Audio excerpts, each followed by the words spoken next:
if the intent is not right, you can achieve anything. But if the intent is not right, you might go completely off track. When you've seen something, there is no way you can not believe in it. Yeah, that's true. Yeah. That is what happens in meditation. It cannot be explained, it can be only Uh, experienced. Yoga says focus, concentrate, focus, concentrate. Withdraw your sense. What do you focus on? What do you concentrate on?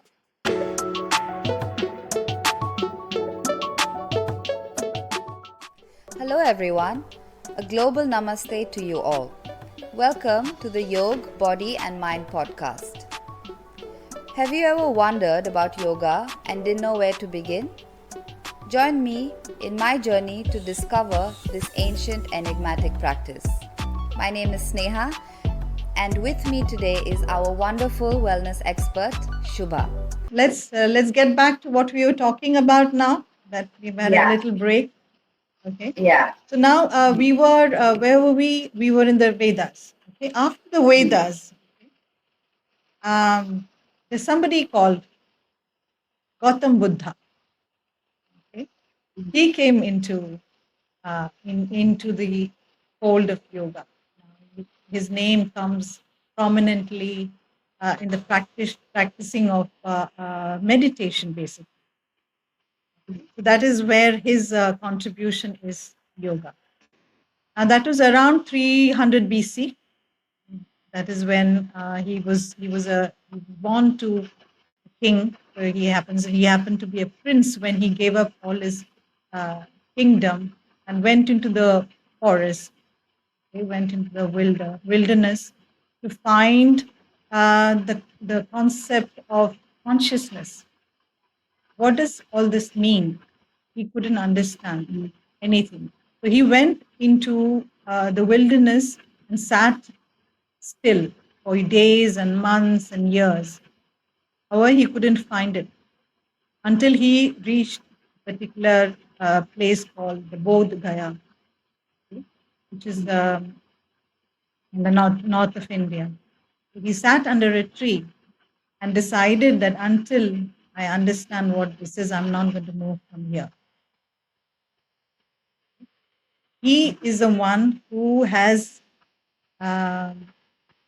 actually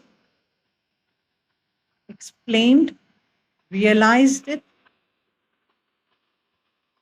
and believed in the superconsciousness. The human documentation, okay, of the word called samadhi, which is mentioned in Yoga Sutra, okay, is something that he experienced. That is why he is considered uh, with so much of respect. Yeah. During that same time, there was somebody called the Mahavir. Okay, the Jain community also has started its existence because it was somebody called Rishabh, okay, a sage, a seer called Rishabh, who was the first one to have explored the option of Jainism. So Jainism basically focused on the first two limbs of yoga, which is the yama and niyama. There is when you the importance of following certain principles, certain values, certain moral codes were important if you needed to evolve your consciousness. So Buddhism and Jainism. So Buddhism focused on the last two limbs, which is samadhi, which are last three actually, which is dharana, dhyana, and samadhi. Dharana means concentration. Dhyana means meditation. And samadhi is realization or nirvana, or whatever name you want to give.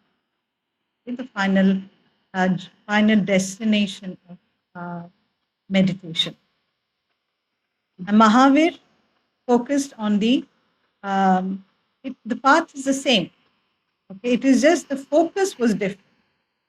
Focus was right living, right thinking. If you cannot think right, if you cannot live right, there is no way you can sit and meditate. Something which came easily to Buddha, Gautam Buddha, but an ordinary person, it might not be so easy. So Jainism actually brought in the first two concepts of how you should think, okay, how you should live. So that was all that was given to us before Patanjali. Now sage Patanjali, his existence seemed to be somewhere between 100 BC and 100 AD. Okay, there's no clear documentation as to when did he exist, but it is somewhere around this time. Okay, it is somewhere around 148 BC, to any time to overlapping to the AD. Now he is the one who systematically arranged what all these people try to achieve, whether it is Sankhya philosophy, whether it is Rig Vedas, whether it is Gautam Buddha, whether it is Mahavir. Everyone were trying to explore the different aspects of yoga. They knew, they've experienced it. The old seers have experienced it, but they didn't know how to impart that into the outer world. So what Patanjali did was he systematically created a sutra. Sutra means thread of verses. Okay. Is there something you would like to ask? No, no, no. Thread as in I was just it's like a Reddit thread, something. Yes, exactly, I exactly. It is yeah. like that. But in Okay. those days, they were absolutely elevated souls. So for them, Mhm. the way they write those threads are completely different. It was in poetic version. It was very, very short, crisp. It was actually very cryptic. It was not very elaborate. It was very cryptic. So it was written, the 8 limbs. There were 4 major chapters that were written. But the first chapter was for very extremely elevated yogis. So actually, for the normal, ordinary human, it started from the second chapter. Yeah. So sadhana pad, which is where the 8 limbs of yoga have been elaborated, have been written. So the 8 limbs of yoga are, the first starts with yama, which can be in very common. I'll explain this maybe later on. Maybe we can do one podcast on the Yoga Sutras. However, I'll just explain to you for somebody who don't understand anything about, who do not understand anything about yoga. Let me just put it in very simple terminologies. Okay? So yama is basically your values, your principles, the moral codes that you follow.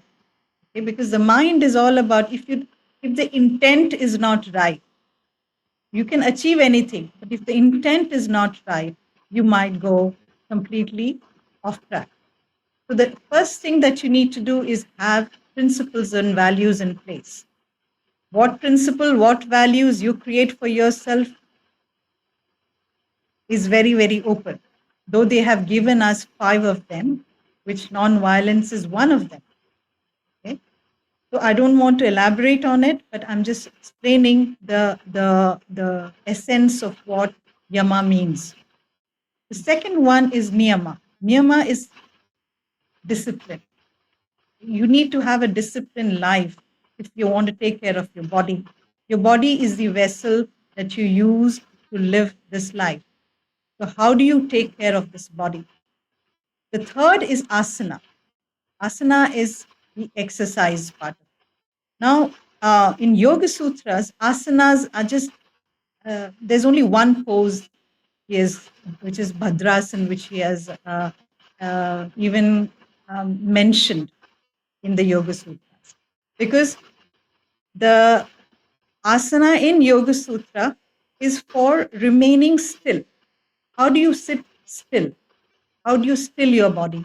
Because if your body is not still, yeah, you won't be able to sit in meditation. So the idea is to Make sure that your body is still. That was the purpose of asana. The fourth one is pranayama. Now, pranayama here today in this world is is called breathing exercises. It's actually not breathing exercises. It's actually Just gonna say, pranayama means yeah. breathing. So prana means energy. The literal meaning of prana is energy. Yeah. So how do you control your energy? Energy is flowing through you.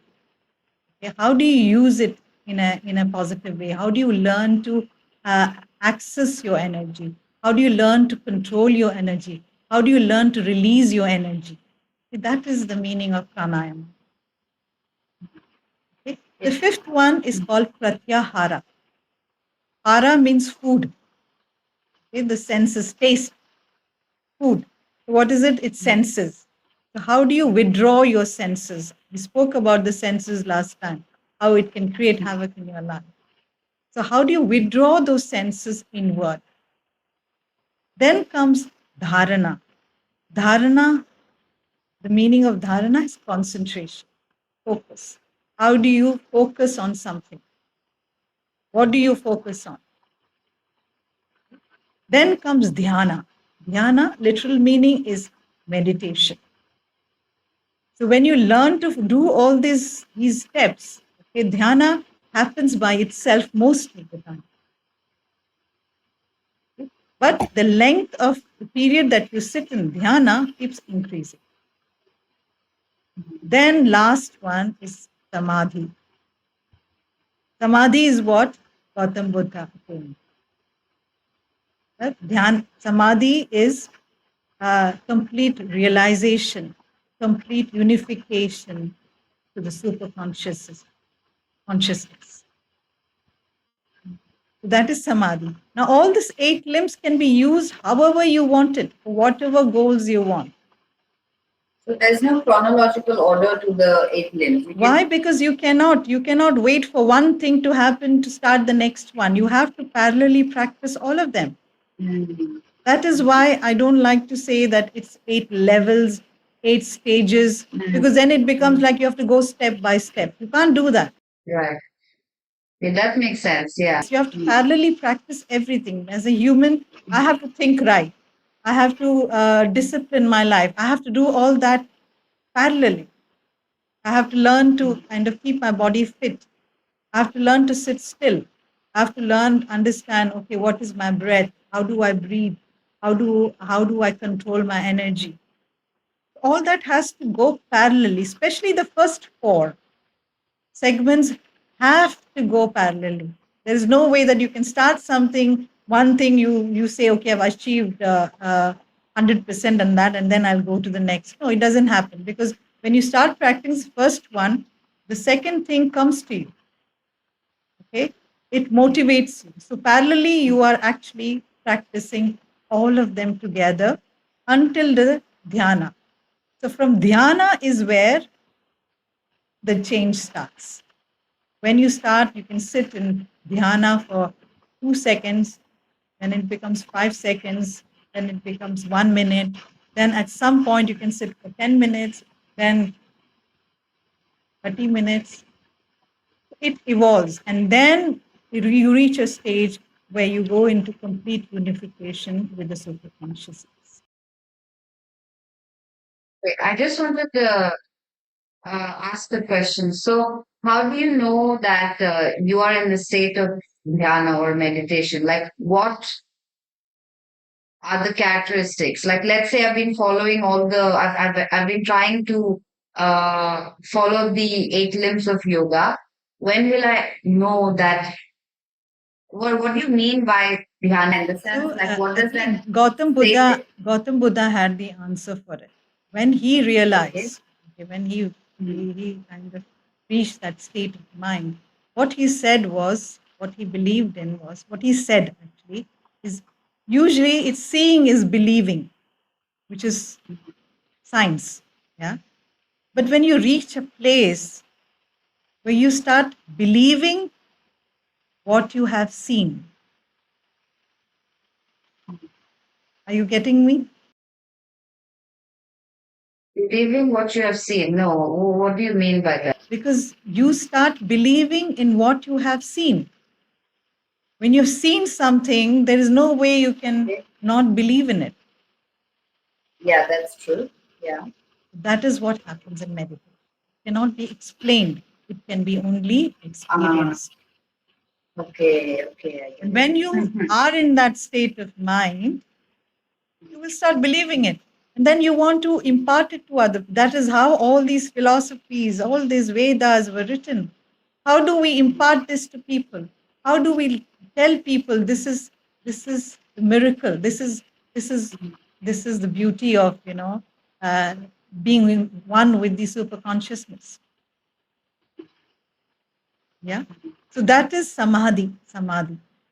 Now, so after Yoga Sutras, okay, the first 500 AD that happened, so there was a complete dissection of the Yoga Sutras, of the Vedas, science, philosophy, Ayurveda, because it seems Patanjali also wrote two more scriptures, two more, not scriptures, two more, you can say, books, which are, one was on grammar, okay, the right way of talking, the right language to be used while talking. The third one was on, it was I think, explanation of Ayurveda, okay, how you heal your body. So he wrote how you heal your mind, how you heal your language, and how you heal your body.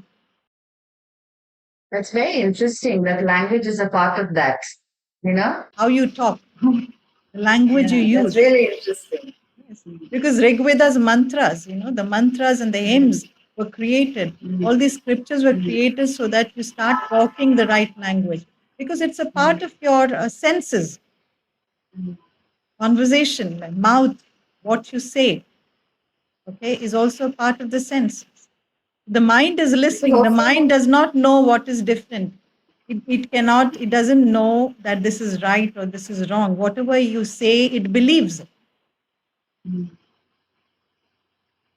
The importance of Interesting. This is language, grammar. This is how some people say, that like you speak your reality into existence.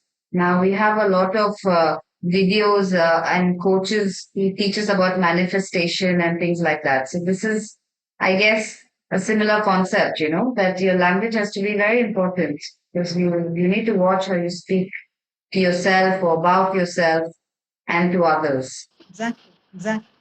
So this first 500 AD went on like that. Okay? So then it started. Now there was something missing in it. The joy, because people became too, now when you go into science, philosophy, you kind of become intellectual. But there was something missing. Something, the joy was missing. Passion was missing. Because when you sit in samadhi and people who meditate, they experience something which is extraordinary. Now, how does that come out? And that is how Tantra, the beginning of Tantra yoga. Now, people today, Tantra yoga is different, but Tantra is the expression of what you see inside in the form of art, in the form of dance, in the form of music, in the form of musical instruments, in the form of poetry, in the form of architecture. So between the 500 AD and the and 10 AD, 10 AD, all these um, art forms started um, coming out into the I civilization. think, now I'm slowly understanding the importance of this art. As a child, I used to wonder, why do we have so many different dance forms, or why do we have, all these, because singing is also quite important here in India. People go for singing classes, dancing classes, and there's art is given a lot of importance. But I guess we take for granted that the age that we live in now, we have cameras, we have so many tools where we can show what we are thinking. Like even if you want to make something out of something which is not real, you have graphic design, you have all these tools at your fingertips. But I guess back then, people didn't have these tools which would help them express themselves, you know. So I guess dance, art, and singing is was the way to go. Yes. So now the divinity inside you has to be expressed. So when people are sitting in meditation, they're seeing these divine sides inside them. Now, how do you express it outside? That had to take a form. It had to take some form for it to be imparted. Now, that is how now you can understand how the Khajuraho temples were built during this time, different architecture. And but it was always dedicated to the divine. That is what is different from now and from those days.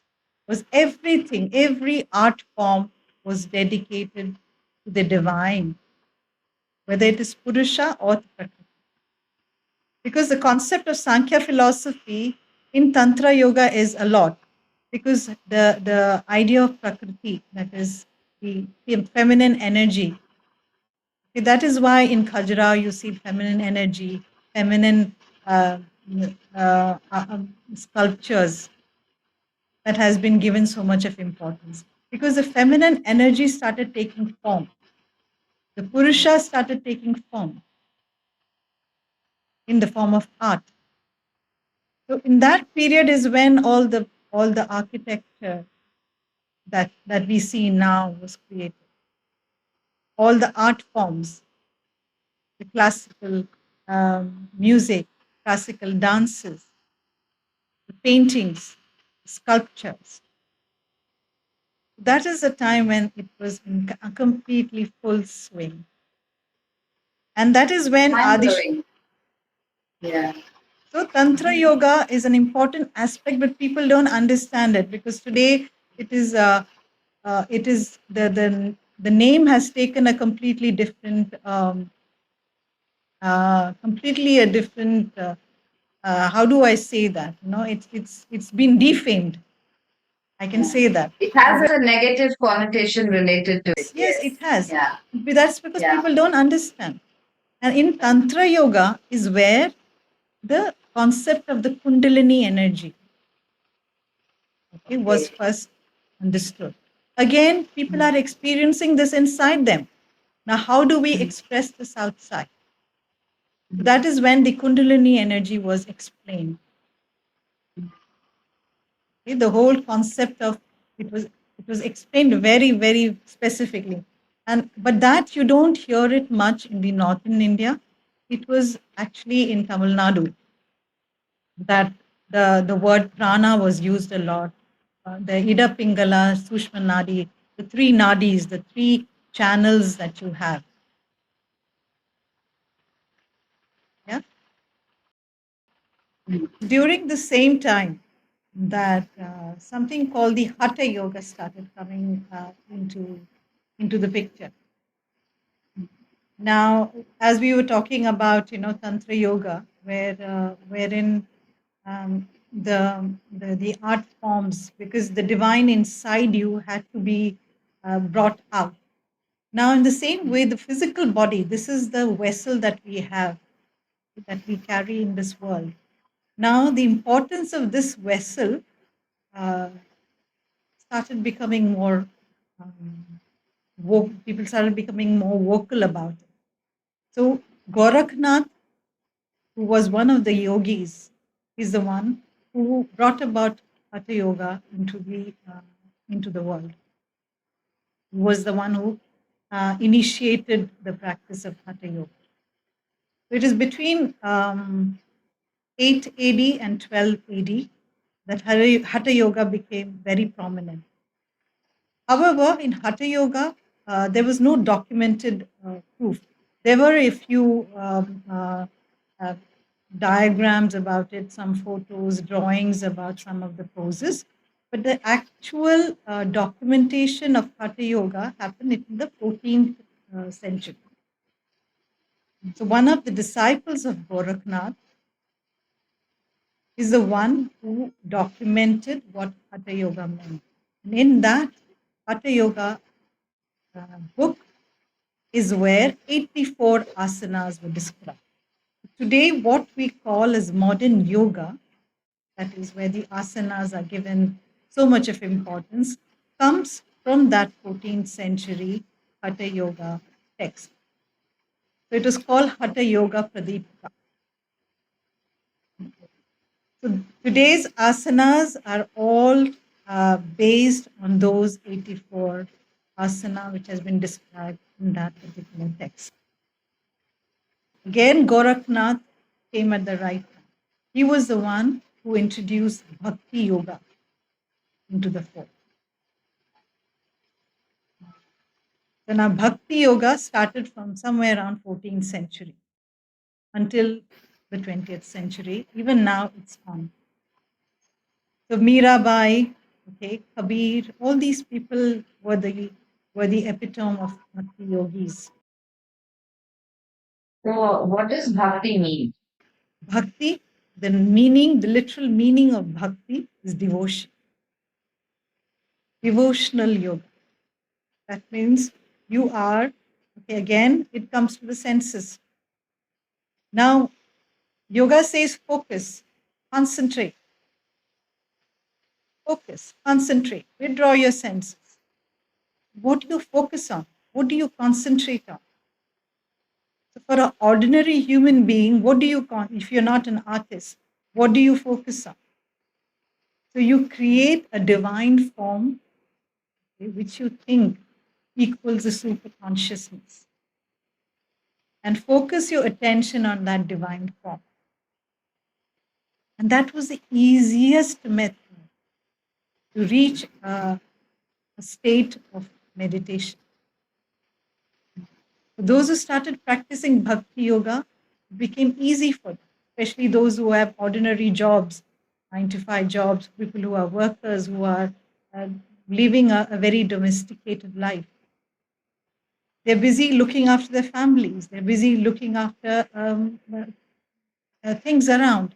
They don't have time to sit and meditate and talk about, philosophies and the sciences of yoga. For that, it became extremely easy for them to focus on the devotional aspect of it, to focus on a divine aspect. So it can be anything. What are you focusing on? Just it has to be divine. As long as it's divine, so you can create anything. You can create a masculine energy, you can create a feminine energy, you can create figurine, or you can just visualize and sing the praises of those divine beings. So, they've experimented and figured out the best methodologies for all of the practices. It's really interesting because I thought that yoga was a singular entity, in the sense that it was created and people have been practicing and that's it. I didn't realize that it's also evolved quite a bit. Yes, it is. It is. It's taken as I told you in the beginning. It's a journey of it. The same way that anyone goes through a journey, yoga has taken its journey, and this is only the one which is documented. So you can imagine we're talking about yoga which has not been documented. Because if the figurines, okay, in the Indus Valley civilizations were found, okay, in yoga poses, that means yoga already existed. And they were already practicing it. Exactly. And in our philosophy, time is not linear. Okay, it's a circle. So it's something that we can think about in our own little time, how we can talk about reincarnation or the civilization, at the wheel of time, going on and on and on and on. But that concept is too deep. We do not want to get into it at any point. However, if anyone has any questions regarding it, want to know more about it, is interested in knowing about it, we can always take it up. in one of our podcasts. Yeah. Mhm. Yeah. So please let us know any questions that you might have, and we'll answer them for you in probably our next episode. And thank you so much for listening. And we'll see you guys next Wednesday. Thank you. So, guys, thank you so much for tuning into the Yoga, Body and Mind podcast. If you like what you've just heard, please visit us on our website www.getyog.com and follow us on all our social media platforms for more content just like this. Please like, subscribe, share, and comment any questions that you might have for us. Also, don't forget to turn on the bell icon so you never miss any of our future episodes. Thank you once again and see you next Wednesday.